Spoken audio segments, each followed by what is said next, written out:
കർത്താവായിരിക്കുന്ന യേശുക്രിസ്തുവിൻ്റെ നാമം വാഴ്ത്തപ്പെടുമാറാകട്ടെ. ആത്മീയ ചിന്തകളിലേക്ക് എല്ലാ പ്രിയപ്പെട്ടവരെയും വളരെ സ്നേഹത്തോടെ സ്വാഗതം ചെയ്തുകൊള്ളുന്നു. വെളിപ്പാട് പുസ്തകം 1-ാം അധ്യായം അതിൻ്റെ 3-ാമത്തെ വാക്യം. ഈ പ്രവചനത്തിൻ്റെ വാക്കുകളെ വായിച്ച് കേൾപ്പിക്കുന്നവനും കേൾക്കുന്നവരും അതിൽ എഴുതിയിരിക്കുന്നത് പ്രമാണിക്കുന്നവരും ഭാഗ്യവാന്മാർ. സമയമടുത്തിരിക്കുന്നു. വെളിപ്പാട് പുസ്തകത്തിലെ വെളിപ്പാടുകൾ പിതാവായിരിക്കുന്ന ദൈവം തൻ്റെ പുത്രനായ ക്രിസ്തുവിനെ വെളിപ്പെടുത്തി കൊടുക്കുകയും ക്രിസ്തു തൻ്റെ ദൂതൻ മുഖാന്തരം തൻ്റെ പ്രിയ ശിഷ്യനായിരിക്കുന്ന യോഹന്നാൻ വെളിപ്പെടുത്തി കൊടുത്ത വെളിപ്പാടുകളാണ് വെളിപ്പാട് പുസ്തകം ഉടനീളം നമുക്ക് കാണുവാൻ കഴിയുന്നത്. ഈ പ്രവചനത്തെ, ഈ വെളിപ്പാടുകളെ വായിച്ച് കേൾപ്പിക്കുന്നവൻ ഭാഗ്യവാനെന്ന് വെളിപ്പെടുത്തിയിരിക്കുന്നു. ഇതാര് വായിക്കുന്നുവോ, വായിച്ച് കേൾപ്പിക്കുന്നുവോ, അവനത് ഭാഗ്യകരമായിരിക്കുന്ന അനുഭവത്തിലേക്ക് വേർതിരിക്കപ്പെടുന്നു.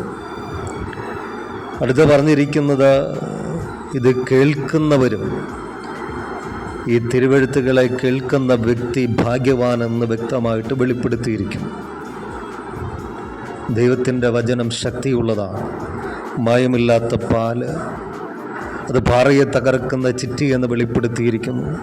ഇരുവായ്ത്തലയുള്ള ഏത് വാളിനേക്കാൾ മൂർച്ചയേറിയതെന്ന് ദൈവവചനത്തെക്കുറിച്ച് വെളിപ്പെടുത്തിയിരിക്കുന്നു. അത് ഹൃദയത്തിൻ്റെ അകത്തളത്തിലേക്ക് ഇടിച്ചു കയറുന്നതാണ് എന്ന് വെളിപ്പെടുത്തിയിരിക്കുന്നു. ഈ വചനം കർത്താവായിരിക്കുന്ന യേശുക്രിസ്തുവാണ് എന്ന് വ്യക്തമായി വെളിപ്പെടുത്തിയിരിക്കുന്നു. അപ്പോൾ ഇത് വായിച്ച് കേൾപ്പിക്കുന്നവനും കേൾക്കുന്നവരും ഭാഗ്യവാന്മാർ. അടുത്തായിട്ട് പറഞ്ഞിരിക്കുക, അതിൽ എഴുതിയിരിക്കുന്നത് പ്രമാണിക്കുന്നവർ എന്നാണ് പറഞ്ഞിരിക്കുന്നത്. കേൾപ്പിക്കുന്നവൻ, കേൾക്കുന്നവൻ, അത് പ്രമാണിക്കുന്നവൻ ഭാഗ്യവാൻ എന്ന് പറഞ്ഞിരിക്കുന്നു. ദൈവവചനത്തെ അനുസരിക്കുന്ന ഏതൊരു വ്യക്തിയും ഭാഗ്യവാനെന്ന് ദൈവവചനം വ്യക്തമായിട്ട് ഓർമ്മപ്പെടുത്തുന്നു. അനേകരെ വായിച്ച് കേൾപ്പിക്കുക, ദൈവവചനം വായിക്കുന്നത് കേൾക്കുക, ആ വചനത്തിൽ അടങ്ങിയിരിക്കുന്നത് പൂർണ്ണ മനസ്സോടെ അനുസരിപ്പാൻ കഴിയുന്നുവെങ്കിൽ അത് ഭാഗ്യകരമെന്ന് വചനം വെളിപ്പെടുത്തുകയാണ്. കാരണം സമയമടുത്തിരിക്കുന്നു, ക്രിസ്തുവിൻ്റെ വരവടുത്തിരിക്കുന്നു.